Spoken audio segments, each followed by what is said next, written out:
مولانا شمیم ریاض ندوی صاحب، موجودہ حالات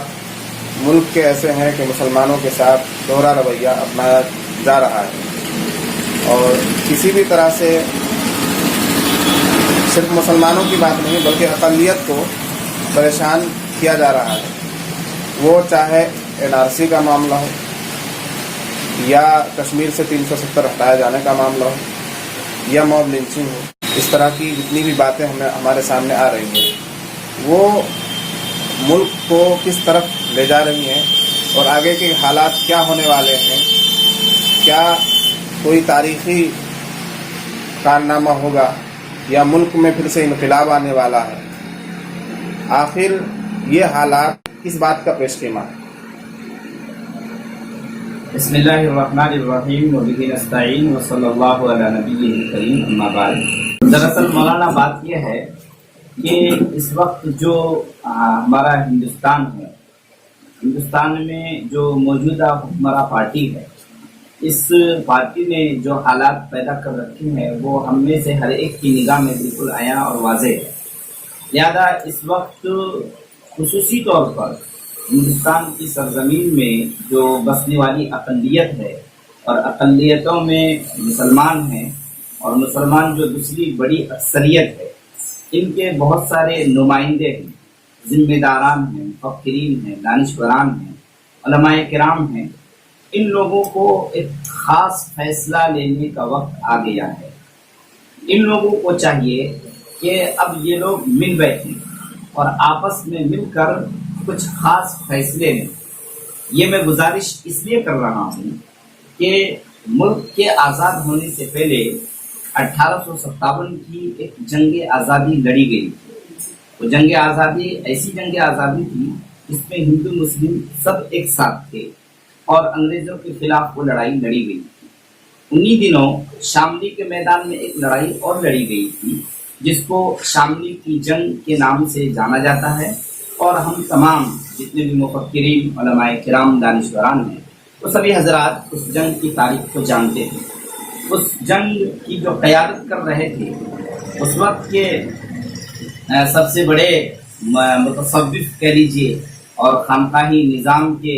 ہندوستان کے موجد کہہ لیجیے، حضرت مولانا امداد اللہ مہاجر مکی رحمۃ اللہ علیہ، اور ان کے ساتھ مولانا قاسم نانوتوی رحمۃ اللہ علیہ،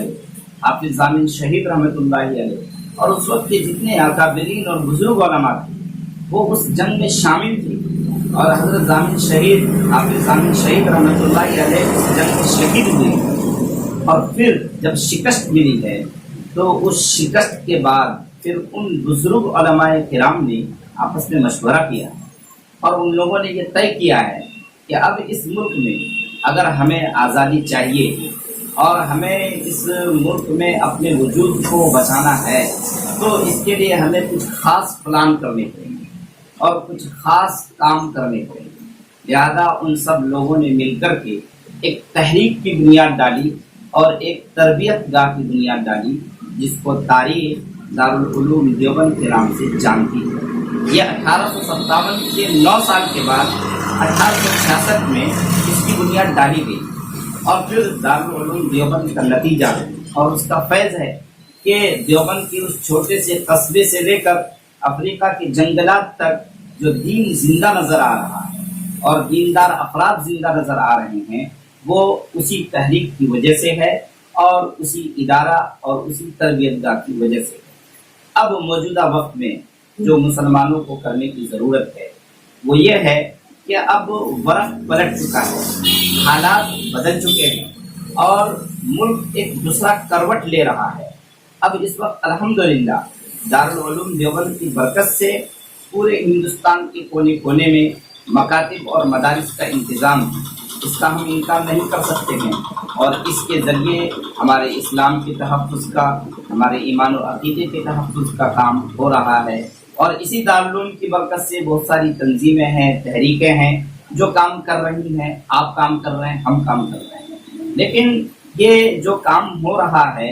یہ کام دعوت اللہ فی المسلمین کی حد تک محدود ہے۔ کام کو ہمیں تھوڑا سا وسیع کرنے کی ضرورت ہے، جس کو اسی وقت سے کرنا چاہیے تھا، لیکن اس وقت کی شاید کچھ مجبوریاں تھیں جو ہمارے اکابرین نہیں کر سکتے۔ اب ملک نے دوسرا کروٹ لیا ہے، سیاسی حالات بدلے ہیں، سیاسی پارٹیاں بدلی ہے، اور سیاسی اعتبار سے مضبوطی کسی اور پارٹی کو ملی ہے۔ ہم اگر یوں کہیں کہ جس پہ تکیہ تھا وہی پتے ہوا دینے لگے،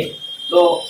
کانگریس کی وہی حالت ہے، اور کانگریس کے ساتھ مسلمانوں کے ربط و ضبط تھے اور مسلمان کے قائدین اور لیڈران جڑے ہوئے تھے۔ اس وقت اب اگر ہم کو ایک نیا انقلاب لانا ہے اور ایک نیا پلان بنانا ہے تو اس کے لیے ہم ایک مشورہ دینا چاہتے ہیں۔ وہ مشورہ یہ ہے کہ جس طریقے سے دارالعلوم دیوبند کی تحریک اور دارالعلوم دیوبند کے ادارے اور تربیت گاہ کی وجہ سے پورے ملک میں مدارس، تحریکوں اور تنظیموں کے جال بچھے اور اس کے ذریعے اسلام اور مسلمانوں کی خدمت ہوئی، ٹھیک اسی طریقے سے اس وقت ضرورت ہے کہ اب ہم عصری دانش گاہوں کی بنیاد ڈالیں اور اس کی اساس رکھیں، تاکہ ہمارے وہ 97% بچے جو عصری تعلیم گاہوں میں جا کر کے تعلیم حاصل کرتے ہیں اب وہ فکری ارتداد کے شکار ہو رہے ہیں۔ ان کے ذہنوں میں دوسری اور چیزیں بھری جا رہی ہیں، جس کی وجہ سے وہ اسلام بیزار ہو رہے ہیں، دین بیزار ہو رہے ہیں۔ یہ جو 3% بچے ہیں یہ قیادت تو کر سکتے ہیں اور ان کی بھی تربیت کی انتہائی ضرورت ہے، لیکن ان 97% بچوں کے ایمان کی، عقیدے کی، اسلام کی، تہذیب کی، شناخت کی اگر ہم حفاظت کرنا چاہ رہے ہیں تو ہمیں اس وقت اب ایک نئی تحریک چھیڑنی پڑے گی، اور وہ نئی تحریک عصری تعلیم گاہوں کے نام پر ہو، اور وہ عصری تعلیم گاہیں ایسی تعلیم گاہیں ہوں جو اسلامک انوائرنمنٹ میں ہو، اسلامک ماحول میں ہو، اور پھر ہم اپنے ان 97% بچوں کو اتنا پرکشش ان تعلیم گاہوں کو بنائیں کہ اس کی طرف مائل کر سکیں اور ان کے ایمان و عقیدے کی حفاظت کر سکیں۔ یہ تحریک بھی وہی تحریک ہو سکتی ہے جو دارالعلوم دیوبند کی تحریک تھی۔ اس تحریک کی ضرورت اس وقت تھی اور اس تحریک کی ضرورت اس وقت ہے۔ یہ آج ہمارا پیغام ہے ہندوستان کے تمام مسلمانوں کے نام، ذمہ داران کے نام، اکابرین کے نام اور علماء کرام کے نام۔ آپ نے کہا اب تک دعوت اللہ فی المسلمین میں کام ہو رہا تھا، اس میں وسعت کی ضرورت ہے، تو دعوت اللہ فی غیر المسلمین شروع ہونی چاہیے، وہ بھی تحریک کا حصہ ہو، اور جگہ جگہ علماء کرام دعوت اللہ فی غیر المسلمین شروع کریں۔ اس کا تھوڑا سا خاکہ بتا دیجیے۔ دعوت اللہ فی غیر المسلمین خاص طور سے ہمارے ہندوستان میں اگر ہم لوگوں کو شروع کرنا ہے تو اس کے لیے بڑی حکمت کی ضرورت ہے۔ اس کے لیے ہمارے پاس بہترین آئیڈیل اور نمونہ جو ہے وہ نبی اکرم صلی اللہ علیہ وسلم کی جو مکی زندگی ہے وہ ہے۔ ہم حضور اقدس صلی اللہ علیہ وسلم کی مکی زندگی کو سامنے رکھیں اور دعوت اللہ فی غیر المسلمین کو ہندوستان میں کرنے کی کوشش کریں۔ حضور اکرم صلی اللہ علیہ وسلم مکی زندگی میں خصوصی طور پر جو کام کیا کرتے تھے وہ یہ تھا کہ جب وفود حج کے زمانے میں باہر سے آیا کرتے تھے تو نبی پاک صلی اللہ علیہ وسلم انہیں قرآن پاک کی آیات تلاوت کر کے سنایا کرتے۔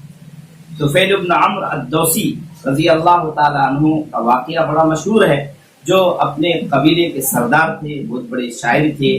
اور زبان کے مزاج کو سمجھتے تھے،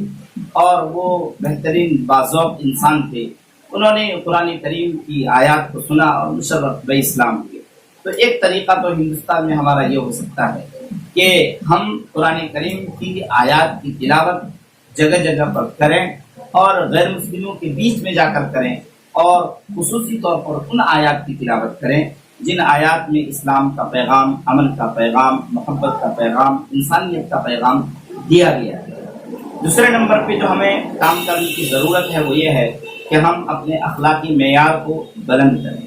اخلاقی معیار کو بلند کرنے کا مطلب یہ ہے کہ ہم صرف مسلمانوں کی مدد نہیں بلکہ ہم انسانوں کی مدد کریں۔ خیر الناس من ينفع الناس، لوگوں میں سب سے بہتر وہ ہے جو لوگوں کے لیے بھلائی چاہتا ہے، نفع چاہتا ہے۔ لہٰذا اسلام کا ایک عام پیغام ہے، تو ہم یہاں پر انسانوں کو نفع پہنچانے کی کوشش کریں۔ اس کی ایک چھوٹی سی مثال میں پیش کرنا چاہوں گا